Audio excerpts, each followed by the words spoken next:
민규쌤입니다. 자, 83페이지 이어서 이제 볼 텐데요. 노르만족의 이동을 통해서 이제, 중세 서유럽의 여러 나라들이 형성된 것, 그리고 그 이후에 중세 서유럽의 특수한 이런 형태라고 할 수 있는 봉건제 형성, 그리고 그 이후 이제 여러 나라들이 어떻게 변화해 왔는지 한번 보도록 하겠습니다. 자, 노르만족의 이동은 조금 간단하다라고 보시면 되겠습니다. 노르만은 우리가 그 노르만의 어원을 보면 노르만입니다. 노르만. 우리가 그래도 고등학교 2학년 정도가 되니까 이 정도는 알겠죠. 이게 지금 북방 지역, 노스맨이라는 의미입니다. 그러니까 북쪽 지역에 있었던 사람들이 내려왔다라는 거고요. 그 근거지를 보시면 여기 유럽의 여기가 바로 스칸디나비아 반도죠. 스칸디나비아 반도, 노르웨이, 스웨덴, 그리고 위에 핀란드 있잖아. 핀란드 이쪽에. 자, 그래서 이 스칸디나비아 반도와 여기 덴마크를 원주지로 하는 게르만족의 한 일파인데, 이 노르만족이 9세기 말경부터 뛰어난 항해술을 바탕으로 해서 유럽의 해안 지역, 내륙 지역으로 이동했다.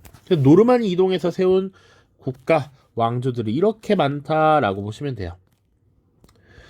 자, 그래서 대표적으로 노르망디 공국, 서프랑크 지역의 지금 일부 지역을 차지하고 있죠.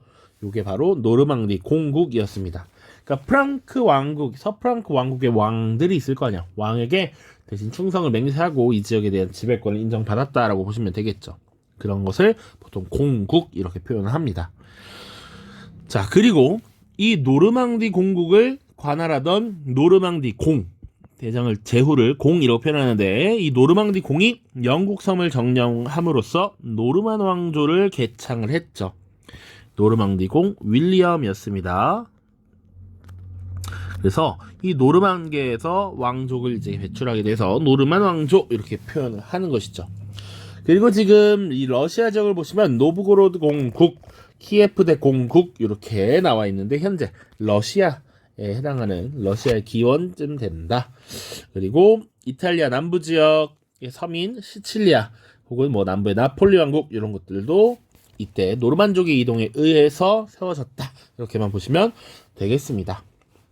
자, 이렇게 지금 여기 공국이라는 형태가 나오는데, 이런 것은 봉건제라고 하는 제도에서 기인을 했다라고 보시면 되거든요. 그래서 봉건제 형성 특징 보도록 하겠습니다. 자, 봉건제가 그러면 어떻게 형성되었는가야? 우리 봉건제라고 하는 개념은 처음 나오는 개념은 아니지만 여기 유럽의 봉건제가 또 다릅니다. 우리 분명 중국의 서주 시기에 봉건제 다뤘고요. 일본의 막부 시기 때도 봉건제를 다뤘습니다.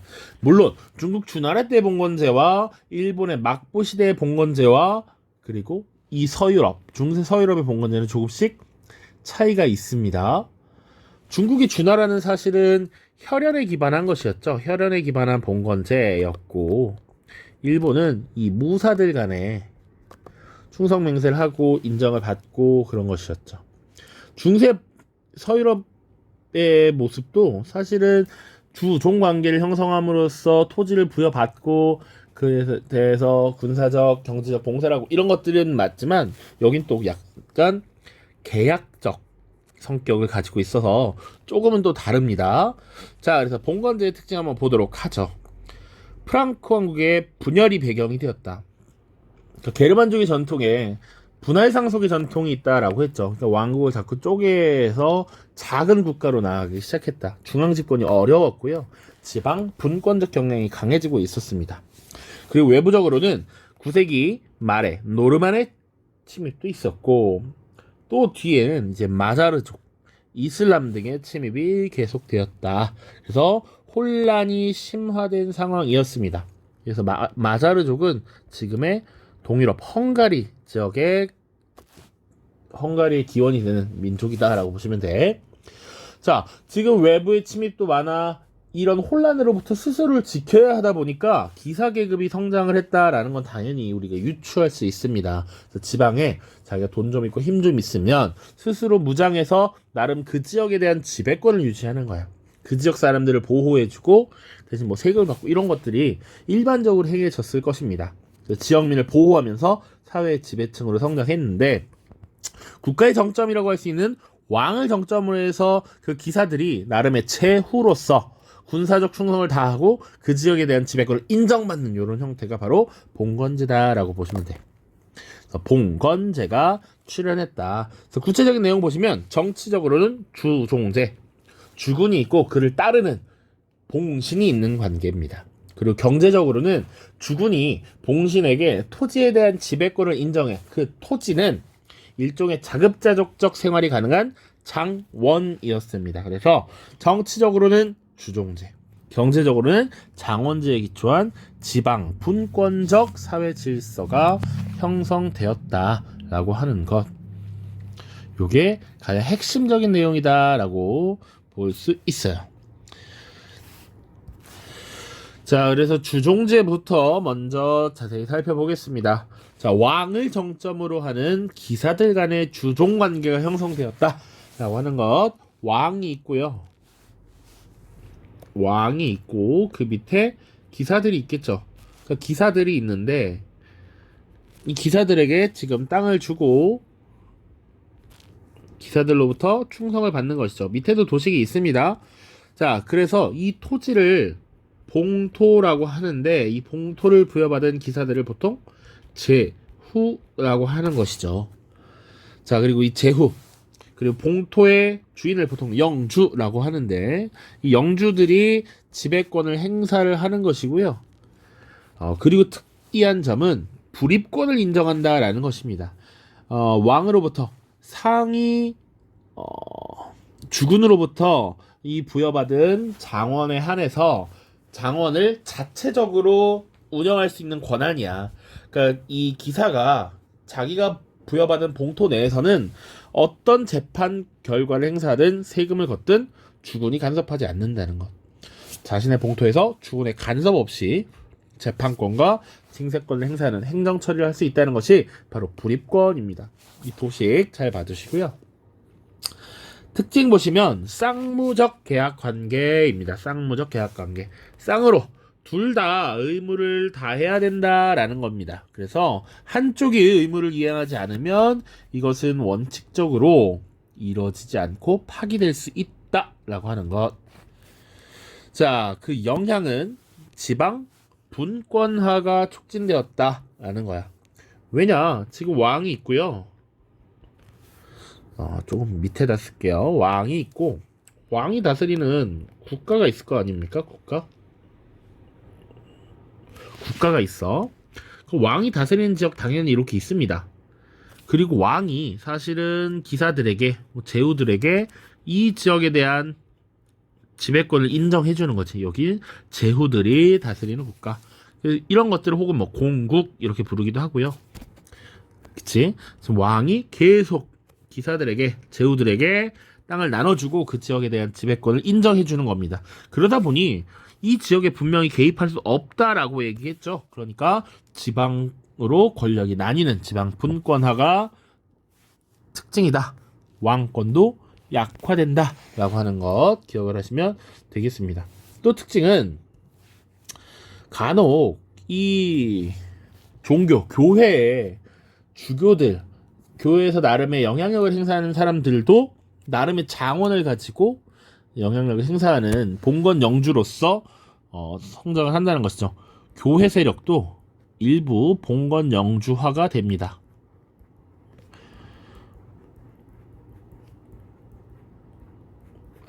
그래서 역할 수행하는 경우가 있었다.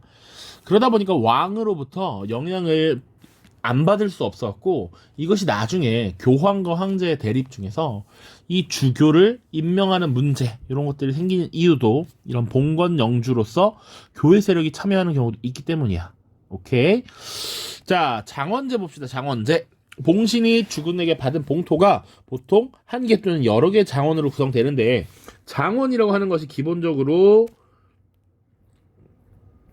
자급자족적 생활이 가능한 형태라고 보시면 돼. 경제 생활을 영위할 수 있도록 하는 단위 정도라고 생각하시면 되겠습니다. 자, 그래서 이 장원 내에는 다양한 토지가 있는데요. 다 생략하고 농지를 중심으로만 보겠습니다. 자, 그래서 주로 경작지가 있겠죠. 당연히 농사를 짓고 먹고 살아야 하니까 이 경작지는 영주가 직접 경영하는 영주 직영지, 그리고 농민들이 보유한 농민 보유지가 있고요. 이런 땅은 당시에 비료를 사용하는 기술이 발달하지 못했기 때문에 세 개의 영역으로 나눠서 농사를 짓습니다. 그래서 이 항상 농사를 짓다 보면 땅에 있는 영양분을 사용할 거 아니야. 땅에 에너지가 부족하면 작물이 잘 자라지 않기 때문에 봄에 심어서 농사는 작물이 있을 거고요. 가을에 심어서, 그러니까 봄에 수확하고 가을에 수확하는 것이 있겠죠. 그리고 농사를 짓지 않으면서 땅을 쉬게 만들어주는 거야. 땅이 에너지를 회복할 수 있도록. 이렇게 세 가지의 영역으로 구분해서 농사를 짓는 삼포제로 경작을 하는 것이 일반적이었다라고 하는 것. 그 외에도 사실은 농장도 있고요. 당시 영주에 시설들도 있습니다. 그런 것들, 교회도 당연히 있을 것이고요. 자, 그리고 장원제 하면 알아야 되는 것, 농노라고 하는 특수한 계층의 농민이 있습니다. 영주의 지배를 받는 예속적인 농민이다. 거주 이전의 자유가 없었다라고 하는 것이 가장 큰 특징입니다. 그래서 자유가 온전하지 않죠. 부자유 농민 이렇게 부르고요. 그래서 로마 말기에 콜로나투스 제도 얘기했었습니다. 그것과 조금 연동성이 있을 수 있다 이렇게 보고 있고요. 이 농노는 영주의 직영지를 주 2회에서 3회 정도 경작해야 했고요. 각종 부역, 노동력을 제공해야 했고 세금도 납부를 해야 됐습니다.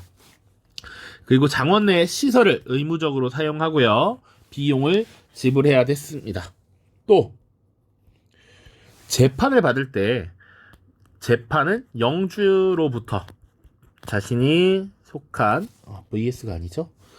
영주로부터 재판을 받아야 했다. 이런 것들도 있습니다.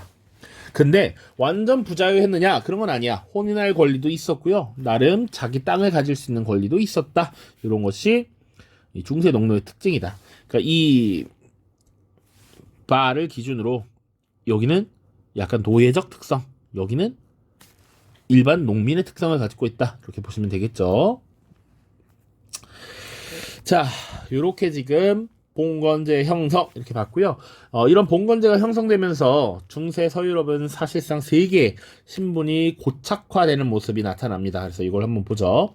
그림은 중세 유럽 사회를 구성하는 세 신분의 계층을 단편적으로 보여주고 있는 자료입니다. 그림을 보고 아래의 빈칸을 채워보세요 라고 써놨죠. 여기가 아마 비어 있었을 것인데 가장 왼쪽이 기도하는 자들입니다. 그 두 번째는 기사인 게 확실히 보이죠? 방패를 들고 있고 철갑 투구를 하고 있죠. 세 번째는 보면 삽을 들고 있습니다. 열심히 일을 하고 있는 계층이다. 농민, 농노계층. 그래서 기도하는 자들, 싸우는 자들, 일하는 자들로 중세 유럽이 구성되어 있었다. 이렇게 보시면 되겠죠. 자, 다음입니다. 다음. 봉건 국가의 발전. 그럼 이런 봉건제가 형성되는 과정에서 각 국가는 어떻게 성장했는가 보는 겁니다. 자, 프랑스 보시면 프랑스는 서프랑크라고 볼 수 있어. 이 서프랑크 지역에 사실상 이제 프랑스가 세워졌다. 이렇게 보시면 되겠죠. 그래서 당시 프랑크 왕국의 그 계승자들이 쭉 왕이 있다가 그 대가 끊깁니다. 그래서 새로운 왕으로서 위그 카페를 선출합니다. 그래서 카페 왕조가 개창이 되었습니다. 이 카페 왕조는 그래도 나름 후계자가 계속 탄생을 했기 때문에 14세기 초까지 이어졌다라는 것. 그러나 왕권이 굉장히 미약하고 지방 분권적인 봉건 국가였다라고 하는 게 특징입니다. 프랑스라는 국가가 굉장히 이렇게 넓었음에도 불구하고 프랑스 왕이 다스리는 지역은 극히 일부에 불과했습니다. 수도와 그 주변 지역을 일드 프랑스라고 해서 이 지역, 직할지만 조금 다스리고요. 나머지는 다 제후들이, 봉건 영주들이 다스리는 지역이었다. 그 중에서 이 노르망디 공이 정말 많은 영토를 가지고 있었죠. 왕보다 더 넓은 영지를 소유하기도 했다. 그리고 이 노르망디 공이 나중에 공작 혹은 공이 영국 지역으로 진출을 하게 되는데, 그래서 영국의 왕이었던 노르망디 공과 그 영국의 왕조 노르만 왕조의 왕들과 프랑스의 갈등이 있었던 것이, 이런 것이 배경이 됩니다. 자, 그리고 동프랑크 볼게요. 동프랑크, 지금의 독일 지역이라고 보시면 되겠습니다. 여러 왕들이 나타납니다. 콘라드 1세입니다. 그리고 하인리 1세, 이런 왕들이 선출이 되었고요. 그리고 나서 이제 오토 1세, 하인리 1세의 아들인 오토 1세가 등장합니다. 그래서 외부의 세력으로부터 침입을 저지하고 나름 이탈리아 지역을 보호해요. 특징이, 이 시기의 특징 중에 하나가, 이 독일 지역의 왕들은 주로 이탈리아 지역에 관심이 많아서 이탈리아 경영에 큰 힘을 쏟았다라는 거야. 그래서 지금도 이탈리아 지역을 보호하고 있죠. 그러다 보니 교황에 의해서 서로마 황제로 대관을 받게 된다. 그러니까 과거 서로마 제국이 있었고, 그 서로마 제국의 전통을 프랑크 왕국이 가져갔다가 이제 신성 로마 제국으로 넘어가게 되는 겁니다. 자, 그런데 초기에 독일의 왕조들도 마찬가지고요. 나중에 신성 로마 제국의 황제는 이제 제후들의 선거로서 선출이 되면서 황제권이 굉장히 약했다라고 하는 것, 이런 것 기억을 같이 해 두셔야 되겠습니다. 자, 영국의 사례를 한번 보도록 하죠. 영국. 자, 영국은요, 아까 노르만의 이동에서도 다뤘는데, 노르만 왕조가 개창이 되었습니다. 노르망디공 윌리엄이 프랑스 지역, 대륙의 프랑스에서 넘어가서 영국을 정복하고 영국의 왕조를 개창한 것이죠. 그래서 유럽의 왕들은 이렇게 호칭, 애칭을 붙이는 경우가 많은데, AKA 알죠? as known as 정보광으로 잘 알려져 있습니다. 정보광 윌리엄, 이렇게 부르기도 해요. 그래서 이 정보광 윌리엄이 사실상 영국을 정복하게 된 결정적인 전투라고 하면 1066년에 있었던 헤이스팅스 전투, 요거는 기억을 해야 합니다. 헤이스팅스 전투. 자, 그래서 이 프랑스 지역에 널리 퍼져 있던 이 대륙식 봉건제를 영국에 도입을 했는데요. 원래 봉건제라고 하는 것은 지방 분권적 경향이 많죠. 그런데 이 노르만 왕조의 봉건제는 다소 차이가 있었습니다. 대륙과는 달리 강력한 왕권을 행사했다라는 거야. 이런 강력한 왕권을 행사할 수 있었던 배경이 세 가지가 있습니다.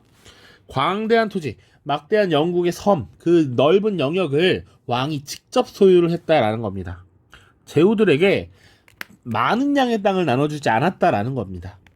그리고 당시 제후들을 다 불러 모읍니다. 솔즈베리라고 하는 지역에 불러 모아서, 자, 너희들은 왕인 나에게 충성을 해야 돼.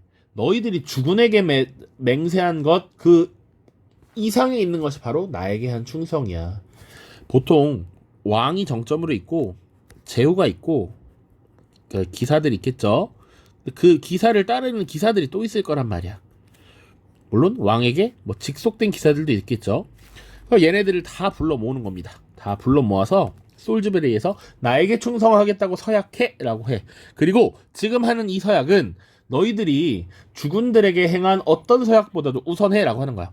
원래 이 기사는 얘한테 충성을 맹세했잖아. 그것보다 우선하는 것이 왕에게 한 충성이다 라는 것이죠. 직접 충성 서약을 받았다. 이게 솔즈베리라는 지역에서 받았다 해서 솔즈베리의 서약이라고 하고요.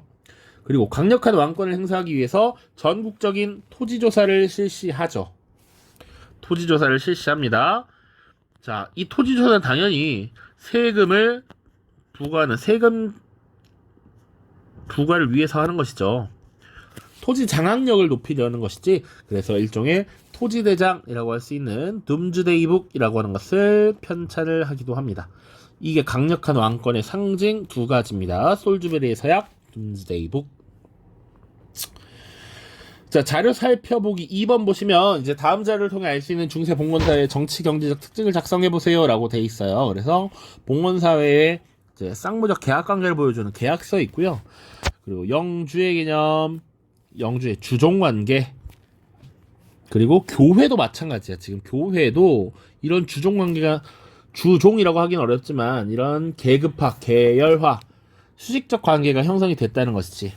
자, 그것을 계서제라고 합니다. 교황을 정점으로 해서 대주교, 주교, 사제들이 있다는 것이죠. 근데 잘 보면 또 이어져 있는 라인이 있어. 왼쪽과 오른쪽 섹션은 이어져 있어. 황제나 국왕 밑에 대주교가 있죠. 왜?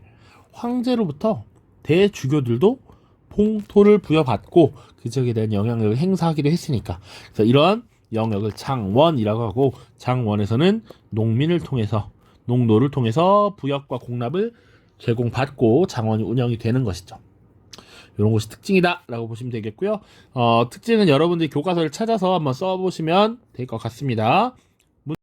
그래서 문제는 두 문제만 풀면 되겠습니다. 자, 2016년, 2014년 좀 출제된 지 오래된 문제들인데 요새 잘 안 물어본다라는 거죠. 하지만 또 안 볼 수는 없으니까 한번 살펴볼게요. 다음 자료에 나타난 농민에 대한 설명으로 적절하지 않은 것은 이고요. 주간 일지인데 보면 직영지를 시찰하기도 하고요. 인두세를 징수해서 바치기도 합니다. 도로보수공사에 참여하고요. 성지탈환 기원 미사에 참석한대. 여기서 성지탈환이라고 하는 것은 십자군 전쟁을 얘기하는 것이겠죠. 물론 십자군 전쟁을 몰라도 이 문제는 풀 수가 있어야겠습니다. 자, 아무튼 지금 중세 서유럽의 이런 농민들, 직영지, 인두세, 부역, 징발, 바로 농노가 되겠죠. 농노에 대한 설명을 고르는 것입니다. 가정을 꾸릴 수 있었다. 설명을 옳지 않은 것은 이었죠. 가정 꾸릴 수 있었고요. 군사적 봉사의 의무는 사실은 기사계층이 행해야 될 의무였죠. 그래서 자신이 계약을 맺은 주군에게 행하는 것이 군사적 봉사였습니다. 자, 거주 이전의 자유를 제한받았죠. 그래서 일반 자유농민과 차이가 있다라고 했습니다. 삼포제로 구분된 농지 경작했고요. 시설물을 의무적으로 이용하고 심지어 사용료도 납부해야 했습니다. 영주의 법정에서 재판을 받아야 했고요. 영주의 자녀가 결혼하면 또 혼인 축하금 이런 것도 내야 했습니다. 정답은 2번입니다. 오른쪽 가이물에 대한 설명을 옳은 것은 이라고 되어 있고요. 노르망디 공작령, 그래서 노르망디 공국이라고 표현해도 크게 다르지 않다. 그런데 이 노르망디 공국에서 출발을 해서 헤이스팅스 전투에서 승리를 거두고요. 지금 영국 지역을 장악하는 모습입니다. 그러니까 이 정보강 윌리엄, 노르망디공 윌리엄에 대한 설명을 찾아보면 되는 것이죠. 이 노르망디공 윌리엄이 사실 노르망디 공국에서도 영토를 확장을 했고요. 그리고 영국으로도 진출을 하면서 이 윌리엄의 별명이 바로 정보광이었습니다. 정보광. 자, 그러면 영국의 노르만 왕조에 대한 설명을 아마 물을 것 같다라는 걸 알 수 있어야겠습니다. 1번 카페 왕조를 개창하였다. 이것은 지금 프랑스죠. 프랑스의 프랑크 왕조의 계통이 끊기면서 위그 카페라고 하는 인물을 왕으로 추대하면서 카페 왕조가 등장했습니다. 대헌장을 승인하였다. 이것은 영국이 맞는데요. 존 왕입니다. 존 왕. 이 존 왕은 누구냐? 별명이 뭐였냐면요. 이 존 왕은 정보왕의 거의 카운터입니다. 실지왕입니다. 땅을 많이 잃어버렸다라는 거야. 자, 이 존 왕이 사실은 뒤에 또 나오니까 프랑스와의 전쟁을 치르면서 막대한 전비가 필요했는데 당연히 그 전비는 세금으로 충당을 했다는 것이죠. 그래서 귀족들과 농민들에게 막대한 세금을 걷었는데 그럼에도 불구하고 전쟁은 패배하고 세금은 과도해지고 힘든단 말이야. 그래서 당시 귀족들이 농민들의 지지를 얻어서 이 존 왕에게 귀족들의 봉건적 권리를 침해하지 말아라, 인정해라 라고 하는 문서 대헌장을 승인하도록 압박합니다. 그래서 결국 존 왕이 받아들여요. 세금을 거두려면 인정을 해줘야 되니까. 그래서 이것은 시기는 맞지 않다. 영국은 맞지만 트루파티 전투에서 이슬람군을 격퇴한 것은 프랑크 왕국의 카롤루스 마르텔이고요. 전국적인 토지 조사를 실시하여 둠스데이북을 만들었다. 맞죠? 마자르족의 침입을 막아내고 이탈리아 내란을 진압하였다. 오토 1세에 대한 설명이 되겠습니다. 정답은 4번이죠. 됐죠? 모두 고생 많았고요. 다음 영상에서는 이제 이 크리스트교와 관련된 내용 좀 더 살펴보도록 하겠습니다. 고생 많았습니다. 안녕.